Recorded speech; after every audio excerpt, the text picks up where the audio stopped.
Salsabila dengan NIM 17012400096. Saya dari 3C Keperawatan. Di sini saya akan menjelaskan tentang nama-nama organ reproduksi wanita dan pria. Langsung saja. Baik, langsung saja yang pertama itu ada pubic bone. Apa sih pubic bone itu? Pubic bone adalah bagian dari tulang panggul yang berfungsi untuk menyokong organ reproduksi dan kandung kemih. Selanjutnya ada penis. Penis itu adalah organ reproduksi pria yang saat berhubungan seksual dan mengeluarkan cairan sperma dan urin. Selanjutnya ada uretra. Uretra itu saluran yang menghasilkan urin dari kandung kemih keluar tubuh. Selanjutnya ada skrotum. Skrotum itu kantung zakar yang berfungsi untuk melindungi suhu testis agar tetap optimal. Selanjutnya yaitu ada testis atau buah zakar, organ yang terbentuk di dalam sperma yang berfungsi untuk memproduksi sperma dari hormon testosteron. Selanjutnya itu ada prostat. Prostat adalah kelenjar prostat yang berfungsi untuk menghasilkan cairan semen untuk menutrisi dan melindungi sperma dari sperma selama proses ejakulasi. Selanjutnya ada epididymis. Epididymis itu saluran yang di belakang testis tempat sperma disimpan dan matang sebelum selama proses ejakulasi. Selanjutnya ada rektum. Rektum itu adalah bagian dari sistem pencernaan yang menyimpan feses sementara sebelum dikeluarkan lewat anus. Selanjutnya ada bladder atau kandung kemih ya. Bladder ini kegunaannya untuk menyimpan urin sebelum dikeluarkan melalui uretra. Selanjutnya ada vas deferens atau saluran panjang yang menyangkut sperma dari epididymis ke saluran ejakulasi. Selanjutnya ada seminal vessel atau sepasang kelenjar yang berwarna kekuningan, berisi fruktosa dan zat nutrisi untuk memberi energi pada sperma. Yang terakhir ada ejaculatory duct atau saluran pendek yang menghubungkan vas deferens dan vesicula seminalis ke uretra. Baik, selanjutnya ada organ reproduksi wanita. Yang pertama ada labia mayora atau bibir luar, berfungsi untuk melindungi organ reproduksi bagian dalam dari infeksi dan gesekan. Selanjutnya itu ada labia minora, melindungi lubang vagina dan uretra, juga membantu menjaga kelembaban area genital. Selanjutnya ada perineum. Perineum adalah daerah antara vagina dan anus, berfungsi sebagai penopang organ reproduksi bagian bawah dan sering meregang saat persalinan. Selanjutnya ada anus. Anus itu saluran akhir sistem pencernaan, tempat keluarnya feses dari tubuh. Selanjutnya itu ada vagina.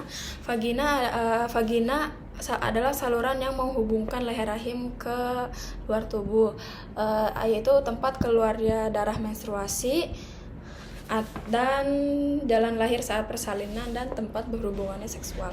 Baik, selanjutnya yaitu ada uretra. Uretra adalah saluran yang membawa urin dari kandung kemih keluar tubuh. Selanjutnya ada mount pubis atau tonjolan lemak yang terletak di bagian depan tulang kemaluan, melindungi tulang kemaluan dan menjadi tempat tumbuh rambut kemaluan. Selanjutnya yaitu ada klitoris. Klitoris adalah organ yang sangat sensitif terhadap rangsangan, berfungsi sebagai puas kenikmatan seksual pada wanita. Selanjutnya ada organ reproduksi wanita bagian dalam.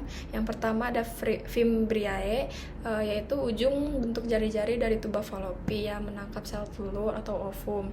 Sel telur yang dilepaskan dari ovarium agar masuk ke saluran tuba falopi. Selanjutnya ada myometrum atau lapisan otot tebal pada dinding rahim yang berfungsi berkontraksi saat persalinan untuk membantu mendorong bayi keluar.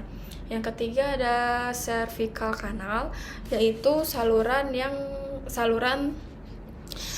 sempit yang menghubungkan rahim dengan vagina. Yang keempat ada vagina. Vagina adalah saluran yang menghubungkan serviks dari luar tubuh. Selanjutnya ada serviks atau leher rahim, bagian bawah yang menonjol ke dalam vagina, yang berfungsi untuk menjaga janin tetap di dalam rahim selama kehamilan. Selanjutnya ada priometrum atau lapisan paling luar dari rahim yang berfungsi untuk melindungi rahim dan mengurangi gesekan dengan organ lain di sekitar. Selanjutnya ada endometrium atau lapisan rahim paling dalam, tempat menempelnya embrio setelah pembuahan. Jika tidak terjadi pembuahan, lapisan ini akan luruh saat menstruasi. Yang kedelapan ada ovarium atau organ yang membentuk oval di kedua sisi rahim, berfungsi menghasilkan sel telur atau ovum dan menghasilkan hormon estrogen dan progesteron. Selanjutnya ada tuba Fallopi. Tuba Fallopi adalah saluran penghubung antara ovarium dan rahim, berfungsi tempat terjadinya pembuahan antara sperma dan ovum, dan mengantarkan ovum atau zigot ke rahim. Yang ke-10 ada embrio.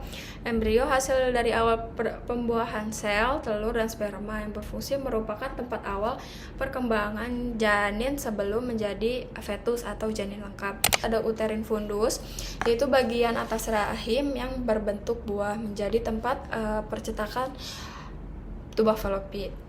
Yang ke-12 itu ada uterus atau rahim, organ yang berbentuk seperti buah pir yang berfungsi untuk tempat menempelnya embrio dan pertumbuhan janin, atau berperan dalam kontraksi saat persalinan.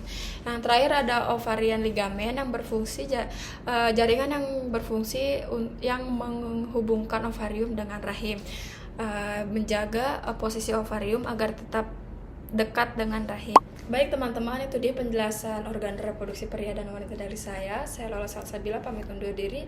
Bila ada salah dan kurangnya saya mohon maaf. Wabillahi taufiq wal hidayah. Wassalamualaikum warahmatullahi wabarakatuh.